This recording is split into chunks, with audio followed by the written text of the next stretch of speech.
ಶ್ರೀಗುರುಭ್ಯೋ ನಮಃ. ಹರಿ ಓಂ.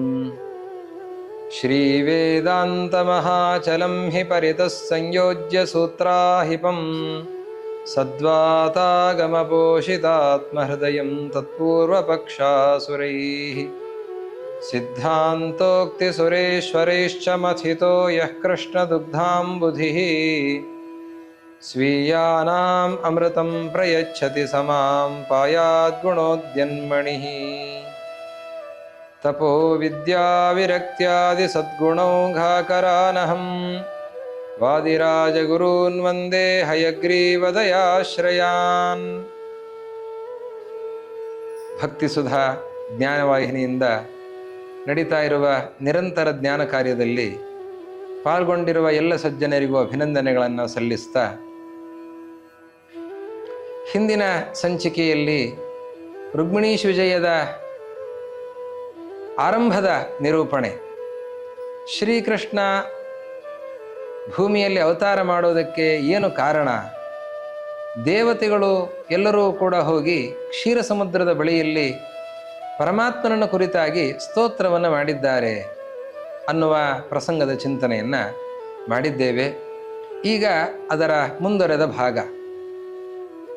ದೇವತೆಗಳು ಈ ರೀತಿಯಲ್ಲಿ ಪ್ರಾರ್ಥನೆಯನ್ನು ಮಾಡಿದಾಗ ಪರಮಾತ್ಮ ಪ್ರಕಟನಾಗಿದ್ದಾನೆ. ಅವರು ಪರಮಾತ್ಮನನ್ನು ಧ್ಯಾನ ಮಾಡ್ತಾ ಇದ್ದಾರೆ, ಚಿಂತನೆ ಮಾಡ್ತಾ ಇದ್ದಾರೆ, ಸ್ತೋತ್ರ ಮಾಡ್ತಾ ಇದ್ದಾರೆ. ಆ ರೀತಿಯಲ್ಲಿ ಪರಮಾತ್ಮನನ್ನು ಕೊಂಡಾಡಿದಾಗ ಪರಮಾತ್ಮ ಅವರ ಮುಂದೆ ಪ್ರತ್ಯಕ್ಷನಾಗಿದ್ದಾನೆ. ವಾದಿರಾಜರು ಈ ಪ್ರಸಂಗವನ್ನು ಬಹಳ ರಮಣೀಯವಾಗಿ ಹೇಳ್ತಾ ಇದ್ದಾರೆ. ಧ್ಯಾನ ಅನ್ನೋದೊಂದು ಕಲ್ಪದ್ರುಮ ಅಂತ ಹೇಳ್ತಾರೆ. ಕಲ್ಪವೃಕ್ಷ. ಕಲ್ಪವೃಕ್ಷ ಅಂತಂದರೆ ಒಂದು ವೃಕ್ಷ ಅಂತ ಮಾತ್ರ ಅಲ್ಲ, ಕಲ್ಪವೃಕ್ಷ ಅಂತ. ಆ ಹೇಳೋದ್ರಲ್ಲಿ ಒಂದು ಸ್ವಾರಸ್ಯ ಇದೆ. ಕಲ್ಪವೃಕ್ಷ ಕೇಳಿದ್ದನ್ನೆಲ್ಲ ಕೊಡತ್ತೆ, ವೃಕ್ಷ ಅದರಲ್ಲಿ ಇದ್ದದ್ದನ್ನೆಲ್ಲ ಕೊಡುತ್ತೆ. ಎಲ್ಲ ಮರಗಳು ಕೂಡ ತನ್ನಲ್ಲಿ ಇರುವಂತಹ ಎಲ್ಲ ಫಲಗಳನ್ನು ಕೊಡ್ತವೆ, ಎಲೆಯನ್ನು ಕೊಡ್ತವೆ, ತೊಗಟೆಯನ್ನು ಕೊಡ್ತವೆ. ಪ್ರತಿಯೊಂದು ಕೂಡ ಇನ್ನೊಬ್ಬರಿಗೆ ಉಪಕಾರಿ.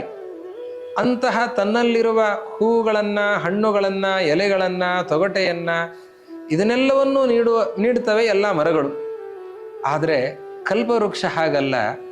ಕಲ್ಪವೃಕ್ಷದ ಸೇವೆಯನ್ನು ಯಾರು ಮಾಡ್ತಾರೋ ಅವರಿಗೆ ಕಲ್ಪವೃಕ್ಷ ಕೇಳಿದ್ದನ್ನೆಲ್ಲವನ್ನೂ ಕೊಡುತ್ತೆ, ಕಲ್ಪಿಸದ್ದನ್ನೆಲ್ಲವನ್ನೂ ಕೂಡ ಕೊಡ್ತದೆ. ನಮಗೆ ಇಂಥದ್ದಾಗಬಹುದು ಅಂತ ಆಲೋಚನೆ ಮಾಡಿದರೆ, ಕಲ್ಪಿಸಿದರೆ ಅದನ್ನು ಕೊಡ್ತಾ ಇದೆ ಕಲ್ಪವೃಕ್ಷ.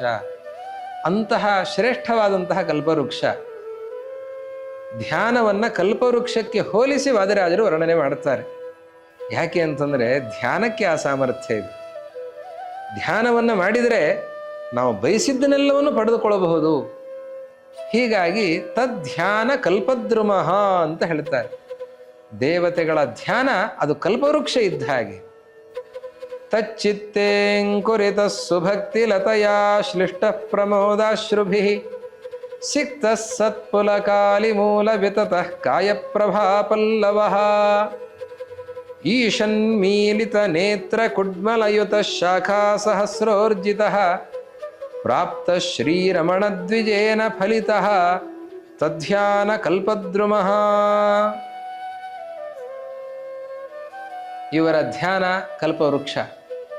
ವೃಕ್ಷ ಅಂತಂದರೆ ಮೊದಲು ಬೀಜವನ್ನು ಬಿತ್ತಿ ನೀರೆರೆದು ಬೆಳೆಸಿ ಅದು ಬೆಳಿಬೇಕು, ಎಲೆಗಳು ಬರಬೇಕು, ಚಿಗುರೊಡೆಯಬೇಕು, ಅನಂತರದಲ್ಲಿ ಹೂಗಳು ಬರಬೇಕು, ಆಮೇಲೆ ಹಣ್ಣಾಗಬೇಕು. ಧ್ಯಾನವನ್ನು ಕಲ್ಪವೃಕ್ಷ ಅಂತ ಹೇಳಿದರೆ ಅದಕ್ಕೆ ಹೇಳ್ತಾರೆ, ಈ ಕಲ್ಪವೃಕ್ಷ ಮೊದಲು ಮೊಳಕೆ ಹೊಡೀತು. ಎಲ್ಲಿ ಮೊಳಕೆ ಹೊಡೀತು ಅಂತಂದರೆ ದೇವತೆಗಳ ಹೃದಯದಲ್ಲಿ ಮೊಳಕೆ ಒಡೆದಿದೆ ಈ ಧ್ಯಾನ ಎಂಬುವ ಕಲ್ಪವೃಕ್ಷ. ಮೊಳಕೆ ಒಡೆದ ಮೇಲೆ ಹಾಗೆ ಬಿಟ್ಟರೆ ಬಿಸಿಲಿಗೆ ಒಣಗಿ ಹೋಗುತ್ತೆ. ನಮ್ಮ ಮನಸ್ಸಿನಲ್ಲೂ ಆಗಾಗ ಕೆಲವು ಯೋಗದ ಉಪನ್ಯಾಸಗಳನ್ನು ಕೇಳಿದಾಗ ಧ್ಯಾನ ಮಾಡಬೇಕು ಅಂತನ್ನುವ ಆಸೆ ಮೊಳಕೆ ಒಡೆಯತ್ತೆ. ಆದರೆ ಸ್ವಲ್ಪ ಹೊತ್ತಿಗೆ ಅದು ಬಾಡಿ ಹೋಗಿಬಿಡುತ್ತೆ. ದೇವತೆಗಳ ಹೃದಯದಲ್ಲಿ ಧ್ಯಾನದ ಮೊಳಕೆ ಒಡೆಯಿತು. ಒಡೆದದ್ದು ಅನಂತರದಲ್ಲಿ ಅವರು ನೀರೆರೆದು ಅದನ್ನು ಬೆಳೆಸ್ತಾ ಇದ್ದಾರೆ. ಯಾವುದರಿಂದ ನೀರೆರಿತಾ ಇದ್ದಾರೆ? ಭಕ್ತಿ ಎಂಬುವ ರಸದಿಂದ ಅದಕ್ಕೆ ಸೇಚನವನ್ನು ಮಾಡಿ, ಭಕ್ತಿ ರಸವನ್ನು ಅದಕ್ಕೆ ಸೇಚನ ಮಾಡಿ ಆ ಮೊಳಕೆ ಒಡೆದದ್ದನ್ನು ಬೆಳೆಸ್ತಾ ಇದ್ದಾರೆ. ಅದಾದ ಮೇಲೆ ಈ ವೃಕ್ಷ ಭಕ್ತಿ ಲತೆಯಾ ಶ್ಲಿಷ್ಟ ಪ್ರಮೋದಾಶ್ರುಭಿ ಸಿಕ್ತ. ಈ ಮೊಳಕೆ ಒಡೆಯಿತು, ಅದು ಬೆಳಿಬೇಕು ಅಂತಾದರೆ ನೀರೆರಿಬೇಕು. ಯಾವುದರಿಂದ ನೀರೆರೆದದ್ದು ಅಂತಂದರೆ ಪ್ರಮೋದಾಶ್ರುಭಿ ಸಿಕ್ತ. ದೇವರ ಚಿಂತನೆಯನ್ನು ಮಾಡುವಾಗ ಆನಂದ ಬಾಷ್ಪ ಸುರಿತದಲ್ಲ, ಆ ಆನಂದ ಬಾಷ್ಪದಿಂದಾಗಿ ಅದಕ್ಕೆ ಸೇಚನೆಯಾಗಿದೆ ಅಂತ, ಧ್ಯಾನಕ್ಕೆ ಸೇಚನೆಯಾಗಿದೆ. ನೋಡಿ, ಧ್ಯಾನ ಏಕಾಗ್ರತೆಯಿಂದ ಸಾಧ್ಯ ಆಗೋದು. ಏಕಾಗ್ರತೆ ಬರಬೇಕು ಅಂತಾದರೆ ಮನಸ್ಸು ಪೂರ್ಣವಾಗಿ ಅದರಲ್ಲೇ ಇರಬೇಕು. ಇಲ್ಲಾಂದರೆ ಮನಸ್ಸು ಚಂಚಲವಾಗಿ ಆ ಕಡೆ ಈ ಕಡೆ ಹೋಗುತ್ತೆ. ಅದು ಯಾವಾಗ ಆಗುತ್ತೆ ಅಂತಂದರೆ, ನಮಗೆ ಆ ವಿಷಯ ಅಷ್ಟು ಆಸಕ್ತಿಯ ವಿಷಯ ಅಂತಾದರೆ ಮಾತ್ರ ಏಕಾಗ್ರತೆ ಬರಲಿಕ್ಕೆ ಸಾಧ್ಯ. ಅದರ ಬಗ್ಗೆ ತಿಳ್ಕೊಂಡಿರಬೇಕು, ಅದರಲ್ಲಿ ಆಸಕ್ತಿ ಇರಬೇಕು. ಆಸಕ್ತಿ ಎಷ್ಟರ ಮಟ್ಟಿಗಿದೆ ಅಂತಂದರೆ, ಅವರಿಗೆ ಭಕ್ತಿ ಇದೆ. ದೇವತೆಗಳಿಗೆ ಪರಮಾತ್ಮನಲ್ಲಿ ಅಚಲವಾದ ಭಕ್ತಿ ಇದೆ. ಭಕ್ತಿ ಅನ್ನೋದು ಬಳ್ಳಿ ಇದ್ದ ಹಾಗೆ, ಅದರಿಂದ ಅವರಿಗೆ ಆನಂದ ಬಾಷ್ಪ ಸುರಿತದೆ, ಆನಂದಾಶ್ರಗಳು ಸುರಿತಾ ಇವೆ. ಅದು ಆ ಮೊಳಕೆಗೆ ನೀರೆರೆದು ಬೆಳೆಸುವಂತೆ ಇದೆ. ಸಿಕ್ತಃ ಸತ್ ಪುಲಕಾಲಿ ಮೂಲ ವಿತತಃ. ಮರಕ್ಕೆ ಬೇರು ಅದು ಹಬ್ಬಿರಬೇಕು, ನೆಲದೊಳಗೆ ಬೇರು ಹಬ್ಬಿರಬೇಕು. ಹಾಗೆ ಬೇರು ಅದು ಹಬ್ಬಿರುವಂತೆ ಇವರ ಶರೀರದಲ್ಲಿ ರೋಮಾಂಚನ ಆಗ್ತಾ ಇದೆ. ಧ್ಯಾನವನ್ನು ಮಾಡೋದಕ್ಕೆ ಅಂತ ಕೂತ್ರೆ ಎಂತಹ ಬೇಸಿಗೆಗಾಲದಲ್ಲಿಯೂ ಕೂಡ ರೋಮಾಂಚನ ಆಗತ್ತೆ. ಅದು ಆಸಕ್ತರಿಗೆ ಭಗವಂತನ ಮಹಿಮೆಗಳನ್ನು ಚಿಂತನೆ ಮಾಡುವಾಗ ಚಳಿಯಿಂದ ಮೈ ಮುಳ್ಳೇಳೋದಲ್ಲ. ಇದು ಬೇಸಿಗೆಯಲ್ಲೂ ಆಗತ್ತೆ, ಚಳಿಗಾಲದಲ್ಲೂ ಆಗತ್ತೆ. ಪರಮಾತ್ಮನ ಚಿಂತನೆಯನ್ನು ಮಾಡುವಾಗ ಪರಮಾತ್ಮನ ಮಹಿಮೆಯನ್ನು ಚಿಂತನೆ ಮಾಡ್ತಾ ಆಶ್ಚರ್ಯಗೊಂಡು ರೋಮಾಂಚನ ಆಗ್ತದೆ. ಹೀಗಾಗಿ ಪುಲಕ ಅಲಿ ಮೂಲ ವಿತತಃ, ಪುಲಕಾಲಿ ಮೂಲ ವಿತತಃ. ಅವರ ರೋಮಾಂಚನದ ಆ ಸಮೂಹ ಅದು ಬೇರಿನಂತೆ ಇದೆ, ಅದೆಲ್ಲ ಹಬ್ಬಿಕೊಂಡಿದೆ. ಇಡೀ ಶರೀರದಲ್ಲಿ ರೋಮಾಂಚನ ಆಗುತ್ತೆ. ಬೇರು ಅದು ಭೂಮಿಯಲ್ಲೆಲ್ಲ ಹಬ್ಬಿಕೊಂಡಿರುತ್ತದೆ. ಹಾಗೆ ಸತ್ ಪುಲಕಾಲಿ ಮೂಲ ವಿತತಃ. ಚಿಗುರೊಡೆದಿದೆ. ಯಾವುದು ಚಿಗುರು? ದೇವರ ಧ್ಯಾನವನ್ನು ಮಾಡುವವರ ಶರೀರದಿಂದ ಒಂದು ಕಾಂತಿ ಬರ್ತದೆ, ಒಂದು ಪ್ರಭೆ ಹೊರಹೊಮ್ಮುತ್ತಾ ಇದೆ. ಕಾಯಪ್ರಭಾ ಪಲ್ಲವಃ. ಶರೀರದ ಕಾಂತಿಯೇ ಅದು ಚಿಗುರಿನಂತೆ. ಆ ಚಿಗುರು ಕೆಂಪಾಗಿರ್ತದೆ, ಈ ಪ್ರಭೆ ಬಣ್ಣನೂ ಹಾಗೆ. ಹೀಗಾಗಿ ಕಾಯಪ್ರಭಾ ಪಲ್ಲವಃ ಅಂತ ಹೇಳ್ತಾ ಇದ್ದಾರೆ. ಕೃಷ್ಣ ಗೀತೆಯಲ್ಲಿ ಹೇಳ್ತಾನೆ, ಧ್ಯಾನ ಪರಿಪಕ್ವವಾದಾಗ ಸರ್ವದ್ವಾರೇಶು ತಸ್ಯಾಸ್ಯ ಪ್ರಕಾಶ ಉಪಜಾಯತೆ. ಎಲ್ಲ ದ್ವಾರಗಳಿಂದ ಪ್ರಕಾಶ, ಆ ಬೆಳಕು, ಒಂದು ಹೊಳಪು ಬರುತ್ತದೆ ಅಂತ ಅರ್ಥ. ಸೂಕ್ಷ್ಮವಾದ ಅರ್ಥ ಬೇರೆ ಚಿಂತನೆಯೂ ಕೂಡ ಇದೆ, ಇರಲಿ. ಕಾಯಪ್ರಭಾ ಪಲ್ಲವ. ಹಾಗೆ ಮೊಳಕೆ ಹೊಡೆಯಿತು, ಅದಾದ ಮೇಲೆ ಮರ ಬೆಳೀತಾ ಇದೆ. ಹಾಗೆ ಅದರಲ್ಲಿ ಚಿಗುರೊಡೆದಿದೆ. ನಂತರದಲ್ಲಿ ಹೂಗಳಾಗಬೇಕು, ಅದರ ಮೊದಲು ಮೊಗ್ಗಾಗಬೇಕು. ಮೊಗ್ಗಾದ ಮೇಲೆ ಹೂ ಅರಳಬೇಕು. ಮೊದಲು ಮೊಗ್ಗು. ಮೊಗ್ಗಿನಂತೆ ಈಶನ್ ಮೀಲಿತ ನೇತ್ರ ಕುಡ್ಮಲಯುತಃ. ಅವರು ಅರೆಗಣ್ಣನ್ನು ಮುಚ್ಚಿ ಧ್ಯಾನವನ್ನು ಮಾಡುತ್ತಾ ಇದ್ದಾರೆ. ಅದು ಮೊಗ್ಗಿನಂತೆ ಕಾಣಿಸ್ತಾ ಇದೆ. ಈಶನ್ ಮೀಲಿತ ನೇತ್ರ ಕುಡ್ಮಲಯುತಃ ಶಾಖಾ ಸಹಸ್ರೋರ್ಜಿತ. ಮರ ದೊಡ್ಡದಾಗ್ತಾ ಆಗ್ತಾ ರೆಂಬೆ ಕೊಂಬೆಗಳು ಜಾಸ್ತಿ ಜಾಸ್ತಿ ಆಗ್ತಾ ಹೋಗಬೇಕು. ಹಾಗೆ ಈ ಧ್ಯಾನ ಎಂಬುವ ಕಲ್ಪವೃಕ್ಷದ ಶಾಖೆಗಳು ಅದು ಎಲ್ಲ ಕಡೆ ಹರಡಿಕೊಂಡಿವೆ. ಯಾವ ಶಾಖೆಗಳು ಅಂತಂದರೆ, ಅನೇಕ ಶಾಖೆಗಳಲ್ಲಿ ಬಂದಿರುವ ಪರಮಾತ್ಮನ ಮಹಿಮೆಯನ್ನು ಇವರು ಮನಸ್ಸಿನಲ್ಲಿ ದೃಢಪಡಿಸಿಕೊಂಡು ಧ್ಯಾನವನ್ನು ಮಾಡುತ್ತಾ ಇದ್ದಾರೆ. ಆದ್ದರಿಂದ ಇದು ಶಾಖಾ ಸಹಸ್ರೋರ್ಜಿತವಾಗಿದೆ, ಸಾವಿರಾರು ಶಾಖೆಗಳಿಂದ ಕಂಗೊಳಿಸ್ತಾ ಇದೆ. ಇಂತಹ ಧ್ಯಾನ ಎಂಬುವ ಕಲ್ಪವೃಕ್ಷ ಇವತ್ತು ಹೂವರಳಿ ಈಗ ಹಣ್ಣನ್ನು ನೀಡುತ್ತಾ ಇದೆ. ಹಣ್ಣು ನೀಡಿದೆ ಅಂತಂದರೆ ಈ ಹಣ್ಣು ಒಳ್ಳೆಯದಿದೆಯೋ ಕೆಟ್ಟದ್ದಿದೆಯೋ ಅಂತ ತೀರ್ಮಾನ ಮಾಡೋದು ಹೇಗೆ? ಆ ಹಕ್ಕಿಗಳು ಬಂದು ಆ ಹಣ್ಣನ್ನು ಕಚ್ಚಬೇಕು, ಅದರಲ್ಲಿ ಗಿಳಿ ಕಚ್ಚಬೇಕು. ಕಚ್ಚಿದರೆ ಆ ಹಣ್ಣು ಸಿಹಿಯಾಗಿದೆ, ಒಳ್ಳೆಯ ಹಣ್ಣು ಅಂತ ತೀರ್ಮಾನ ಮಾಡಲಿಕ್ಕೆ ಸಾಧ್ಯ. ಈಗ ಲಕ್ಷ್ಮೀಪತಿ ಎಂಬುವ ಹಕ್ಕಿ ಇವರ ಮುಂದೆ ಪ್ರಕಟನಾಗ್ತಾ ಇದ್ದಾನೆ. ನಾರಾಯಣನ ದರ್ಶನ ಆಗ್ತಾ ಇದೆ ಅಂತಂದರೆ ಆ ಹಕ್ಕಿ ಬಂದು ಇವರ ಧ್ಯಾನ ಎಂಬುವ ಕಲ್ಪವೃಕ್ಷ ಏನು ಹಣ್ಣನ್ನು ನೀಡಿದೆ ಆ ಹಣ್ಣನ್ನು ಕಚ್ಚುತ್ತಾ ಇದ್ದಾನೆ. ಅಂದರೆ ಪರಮಾತ್ಮ ಅಲ್ಲಿ ಪ್ರತ್ಯಕ್ಷನಾಗಿದ್ದಾನೆ, ಅವರಿಗೆ ಫಲವನ್ನು ನೀಡುತ್ತಾ ಇದ್ದಾನೆ ಅಂತ ಹೇಳ್ತಾ ಇದ್ದಾರೆ. ಪರಮಾತ್ಮನ ಹಕ್ಕಿ ಅಂತ ಹೇಳೋದು ವೇದದಲ್ಲೇ ಕಂಡು ಬಂದಿರುವಂತಹ ಮಾತು. ವೇದ ಹೇಳ್ತಾ ಇದೆ, 2 ಹಕ್ಕಿಗಳು, ದ್ವಾಸುಪರ್ಣ ಸಯುಜಾ ಸಖಾಯ ಸಮಾನಂ ವೃಕ್ಷಂ ಪರಿಶಸ್ವಜಾತಿ. 2 ಹಕ್ಕಿಗಳು, ಒಂದು ಮರಕ್ಕೆ 2 ಹಕ್ಕಿಗಳು. ಅದರಲ್ಲಿ ತಿನ್ನದ ಹಕ್ಕಿ ಬಲವಾಗೈತೆ, ತಿನ್ನುವ ಹಕ್ಕಿ ಬಡವಾಗೈತೆ. ಅದು ಬಲವಾಗಿರುವ ತಿನ್ನದ ಹಕ್ಕಿ ಅದು ಪರಮಾತ್ಮ, ಅದು ಕಚ್ಚಿ ಚೆಲ್ಲೋದು ಮಾತ್ರ, ತಾನು ತಿನ್ನೋದಿಲ್ಲ. ಅಂತಹ ಹಕ್ಕಿ ಶ್ರೀರಮಣ ದ್ವಿಜೇನ ಫಲಿತಃ ತದ್ಧ್ಯಾನ ಕಲ್ಪದ್ರುಮಃ.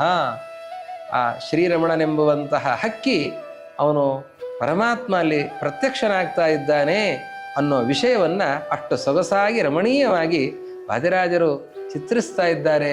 ಧ್ಯಾನವನ್ನು ಹೇಗೆ ಮಾಡಬೇಕು ಅಂತನ್ನೋದಕ್ಕೆ ದಿಗ್ದರ್ಶನ ಈ ಪದ್ಯದಲ್ಲಿ ಇದೆ. ಈ ರೀತಿಯಲ್ಲಿ ಧ್ಯಾನವನ್ನು ಮಾಡಿದಾಗ ಪರಮಾತ್ಮ ಪ್ರತ್ಯಕ್ಷನಾಗಿದ್ದಾನೆ. ಪ್ರಕಟನಾಗಿರೋ ಪರಮಾತ್ಮ ಹೇಗೆ ಬಂದ ಅಂತಂದರೆ ಅದು ಎಲ್ಲರಿಗೂ ಕಾಣಿಸಲೇ ಇಲ್ಲಂತ. ಲಕ್ಷ್ಮೀದೇವಿಗೆ ಚೆನ್ನಾಗಿ ಕಾಣಿಸ್ತಾ ಇದ್ದಾನೆ, ಅವನ ಮಾತು ಕೇಳಿಸ್ತಾ ಇದೆ. ಬ್ರಹ್ಮದೇವರಿಗೆ ಅವನ ಮಾತು ಕೇಳಿಸ್ತಾ ಇದೆ, ಉಳಿದವರಿಗೆ ಅವನ ಮಾತು ಕೇಳಿಸ್ತಾ ಇಲ್ಲ, ರೂಪವೂ ಕಾಣಿಸ್ತಾ ಇಲ್ಲ ಅಂತಾರೆ. ಯಾಕೆ ಇದು ನೋಡಿ, ಈ ಸಂದರ್ಭವನ್ನು ಗಮನಿಸಿ. ಈ ಸಂದರ್ಭದಿಂದ ತಾರತಮ್ಯ ಗೊತ್ತಾಗ್ತಾ ಇದೆ. ಪ್ರಾರ್ಥನೆ ಮಾಡ್ತಾ ಇರುವವರು ದೇವತೆಗಳು, ಪ್ರತ್ಯಕ್ಷನಾದವನು ಪರಮಾತ್ಮ. ಇದರಿಂದ ದೇವತೆಗಳು ಪರಮಾತ್ಮನಿಗಿಂತ ಚಿಕ್ಕವರು ಅಂತನ್ನೋದು ಗೊತ್ತಾಯಿತು. ಅವರಲ್ಲಿ ತಾರತಮ್ಯ ಇದೆ ಅನ್ನೋದನ್ನ ನಾವು ಪರಮಾತ್ಮ ಪ್ರತ್ಯಕ್ಷನಾದದ್ದು, ಉಪದೇಶವನ್ನು ಮಾಡಿದ್ದು ಈ ಪ್ರಕ್ರಿಯೆಯಿಂದ ತಿಳಿದುಕೊಳ್ಳಬಹುದಾಗಿದೆ. ದೇವೇಶು ಧಾತಾ ಪ್ರಭುರಸ್ಯ ಲಕ್ಷ್ಮೀ ತಸ್ಯಾಃ ಪ್ರಭು ಸೋಹಮಿತೀವ ಶಂಸನ್ ಆಜ್ಞಾಮಜಸ್ಯೈವ ದದಾವ ದೃಶ್ಯಃ ವಿಜ್ಞೇಯ ಮೂರ್ತಿ ಸ್ಫುಟಮಿಂದಿರಾಯಾಃ. ಲಕ್ಷ್ಮೀದೇವಿ ಚೆನ್ನಾಗಿ ಪ್ರತ್ಯಕ್ಷನಾಗ್ತಾ ಇದ್ದಾನೆ, ಕಾಣಿಸ್ತಾ ಇದ್ದಾನೆ. ಹಾಗೆ ಅವನ ಮಾತು ಕೇಳಿಸ್ತಾ ಇದೆ. ಬ್ರಹ್ಮದೇವರಿಗೆ ಮಾತು ಕೇಳಿಸ್ತಾ ಇದೆ, ಆ ರೂಪ ಕಾಣಿಸ್ತಾ ಇಲ್ಲ. ಕಾಣಿಸ್ತಾ ಇದೆ, ಸ್ಪಷ್ಟವಾಗಿ ಕಾಣಿಸ್ತಾ ಇಲ್ಲ. ಲಕ್ಷ್ಮೀದೇವಿಗೆ ಹೇಗೆ ಸ್ಪಷ್ಟವಾಗಿ ಕಾಣಿಸುತ್ತೋ ಹಾಗೆ ಸ್ಪಷ್ಟವಾಗಿ ಬ್ರಹ್ಮದೇವರಿಗೆ ಕಾಣಿಸೋದಿಲ್ಲ. ಅದರಲ್ಲಿ ವ್ಯತ್ಯಾಸ. ಅದರಿಂದ ಈ ವ್ಯತ್ಯಾಸದಿಂದ ಲಕ್ಷ್ಮೀದೇವಿಗಿಂತ ಬ್ರಹ್ಮದೇವರು ಚಿಕ್ಕವರು ಅಂತನ್ನೋದು ಗೊತ್ತಾಯಿತು. ಅದಾದ ಮೇಲೆ ಉಳಿದವರಿಗೆ ಲಕ್ಷ್ಮೀದೇವಿಗಿಂತ ನಂತರದಲ್ಲಿ ಬ್ರಹ್ಮದೇವರು, ಬ್ರಹ್ಮದೇವರ ನಂತರದಲ್ಲಿ ಗರುಡಶೇಷಾದಿಗಳು, ಅವರಿಗೆ ರೂಪವೂ ಇಲ್ಲ, ಧ್ವನಿಯೂ ಇಲ್ಲ. ಹೀಗಾಗಿ ಈ ತಾರತಮ್ಯ, ದೇವತೆಗಳಲ್ಲಿರುವ ತಾರತಮ್ಯವನ್ನು ಈ ಪ್ರಕ್ರಿಯೆ ನಮಗೆ ತಿಳಿಸಿಕೊಡ್ತಾ ಇದೆ ಅಂತ ವಾದಿರಾಜರು ಅದನ್ನು ಸ್ಪಷ್ಟವಾಗಿ ತಿಳಿಸ್ತಾರೆ. ಪರಮಾತ್ಮ ಆದೇಶವನ್ನು ಮಾಡ್ತಾನೆ. ದುರ್ಗಾದೇವಿಗೆ ನೇರವಾಗಿ ಆದೇಶವನ್ನು ಮಾಡ್ತಾ ಇದ್ದಾನೆ, ನೀನೊಂದು ಕೆಲಸವನ್ನು ಮಾಡಬೇಕು. ಏನು ಕೆಲಸವನ್ನು ಮಾಡಬೇಕು? ಮೊದಲಿಗೆ 6 ಜನರು ಗರ್ಭವನ್ನು ಸೇರಿ ಹೊರಬರುವಂತೆ ಮಾಡಬೇಕು. ದೇವಕಿಯ ಗರ್ಭವನ್ನು ಸೇರಬೇಕು. ಯಾರವರು? ಮರೀಚಿಜಾಹ ಷಣ್ಮುನಯ ಬಭೂವಿರೇ. ಆ ಕಥೆ ಬಹಳ ರೋಚಕವಾಗಿರುವಂತಹ ಕಥೆ. 6 ಜನ ಹುಟ್ಟಿದರು, ಸತ್ರು. ಕೀರ್ತಿಮಂತಂ ಪ್ರಥಮಜಂ ಭಾಗವತ ಹೇಳುತ್ತೆ. ಮೊದಲನೇ ಮಗನ ಹೆಸರು ಕೀರ್ತಿಮಾನ್ ಅಂತ. ಹಾಗೆ 6 ಜನ ಹುಟ್ಟಿದ್ದಾರೆ. 6 ಜನ ಹುಟ್ಟುತ್ತಾ ಇದ್ದಂತೆ ಒಂದೊಂದೇ ಮಗು ಬರ್ತಾ ಇದ್ದಂತೆ ಕಂಸ ಬರ್ತಾನೆ. ಕಂಸ ಒಂದೊಂದೇ ಮಗುವನ್ನು ಕೊಂದು ಹಾಕ್ತಾರೆ. ಇವರು 6 ಜನ ಹುಟ್ಟಿದ್ರೆ ಯಾಕೆ, ಸತ್ರೆ ಯಾಕೆ? ಆ ಪ್ರಶ್ನೆಗೆ ನಮಗೆ ಉತ್ತರ ಅಲ್ಲಿ ಸಿಗೋದಿಲ್ಲ, ಕಾಣಿಸೋದಿಲ್ಲ.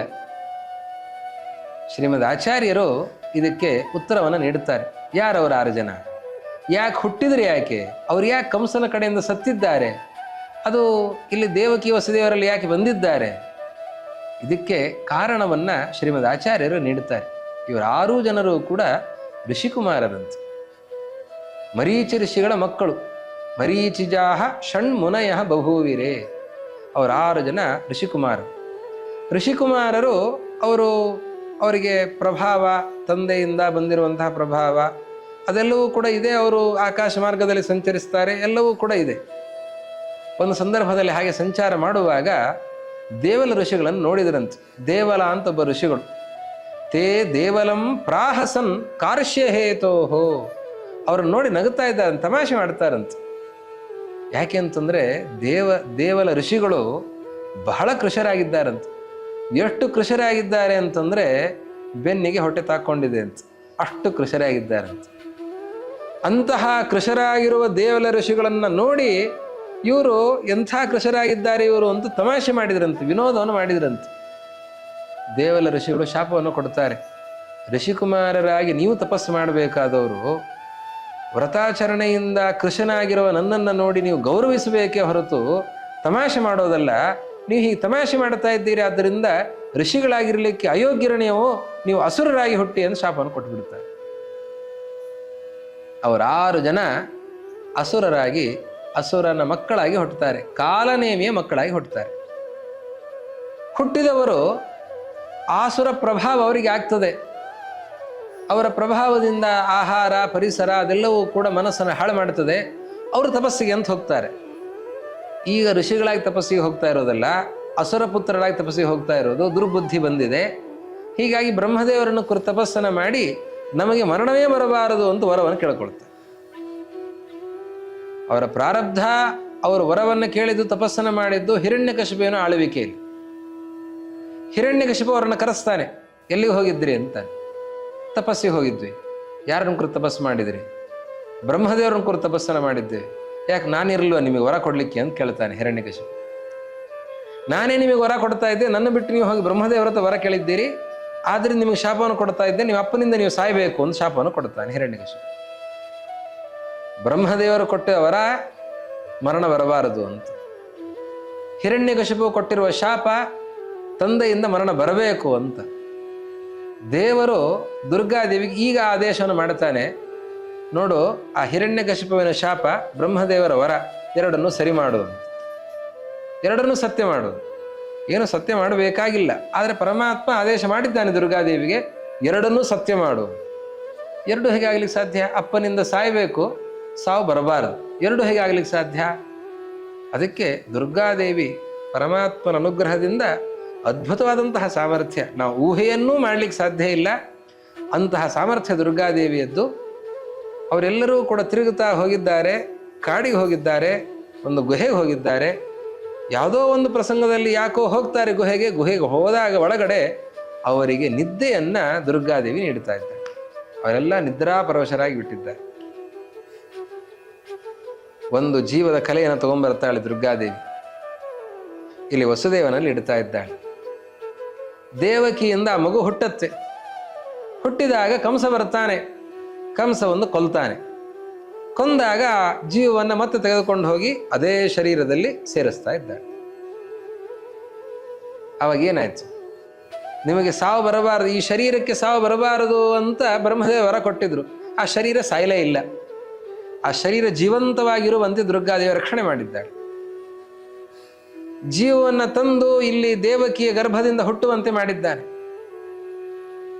ಹುಟ್ಟಿದಾಗ ಕಂಸ ಕೊಲ್ತಾ ಇದ್ದಾನೆ. ಕಂಸ ಯಾರು? ಕಾಲನೇಮಿ. ಕಾಲನೇಮಿಯೇ ಕಂಸನಾದದ್ದರಿಂದ ಹಿರಣ್ಯಕಶಿಪುವಿನ ಶಾಪವು ಸತ್ಯ ಆಯಿತು. ಎರಡನ್ನೂ ಸತ್ಯ ಮಾಡ್ತಾ ಇದ್ದಾರೆ. ಹೀಗೆ 6 ಜನ ಅವರು ಹುಟ್ಟಿ ಸತ್ತಿದ್ದಾರೆ, ಮತ್ತೆ ಅಸುರರಾಗಿ ಮತ್ತೆ ಮುಂದುವರಿತಾ ಇದ್ದಾರೆ. ಉದ್ಧಾರ ಆಗೋದು ಹೇಗೆ ಅವರಿಗೆ? ಅವ್ರು ಹಾಗೆ ಇದ್ದುಬಿಟ್ರೆ ಆಸುರ ಪ್ರಭಾವದಿಂದ ಉಳಿದ ಅಯೋಗ್ಯರಂತೆ ತಮಸ್ಸಿಗೆ ಹೋಗಬೇಕಾಗತ್ತೆ. ಇವರ ಉದ್ಧಾರ ಆಗೋದು ಹೇಗೆ? ದೇವಕಿ ನಂತರದಲ್ಲಿ ಪರಮಾತ್ಮ ಬಹಳ ವರ್ಷಗಳಾದ ಮೇಲೆ, ಕೃಷ್ಣನ ಮೊಮ್ಮಕ್ಕಳಾದ ಮೇಲೆ ಒಂದು ಸರ್ತಿ ದೇವಕಿ ಕೃಷ್ಣನ ಹತ್ರ ಇರುವಾಗ ಕೃಷ್ಣ ಕೇಳ್ತಾನೆ, ಅಮ್ಮ ನಿನಗೇನಾದ್ರೂ ಅಪೇಕ್ಷೆ ಇದ್ರೆ ಹೇಳು ಅಂತ. ನನಗೊಂದು ಅಪೇಕ್ಷೆ ಇದೆಯೋ, ಬಹಳ ಸರ್ತಿ ಹೇಳಬೇಕು ಕೇಳಬೇಕು ಅಂತ ಅನ್ಕೊಳ್ತೇನೆ, ಆದರೂ ಹೇಗೆ ಕೇಳೋದು ಅಂತ. ನನಗೆ 6 ಜನ ಮಕ್ಕಳು ಹುಟ್ಟಿದ್ರು ಮೊದಲಿಗೆ. ನಾನು ಆ ಮಕ್ಕಳನ್ನೆಲ್ಲ ಮುದ್ದೆ ಆಡಲಿಲ್ಲ. ನಾನು ಮಕ್ಕಳು ಮುದ್ದಾಡೋ ಮೊದಲೇ ಕಂಸವನ್ನು ಕೊಂದು ಹಾಕಿಬಿಡ್ತಾ ಇದ್ದ.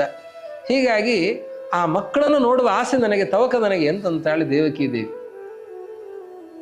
ಅದು ಯಾವಾಗ ನಂತರದಲ್ಲಿ 100 ವರ್ಷ ಕಳೆದ ಮೇಲೆ ಆವಾಗಲೂ ಕೂಡ ಬಯಕೆ ಇರ್ತದ ದೇವಕಿಗೆ ಅಂತಂದ್ರೆ, ಪುತ್ರ ಶೋಕೋ ನಿರಂತರಂ ಅಂತ ಒಂದು ಶಾಸ್ತ್ರದ ಮಾತು.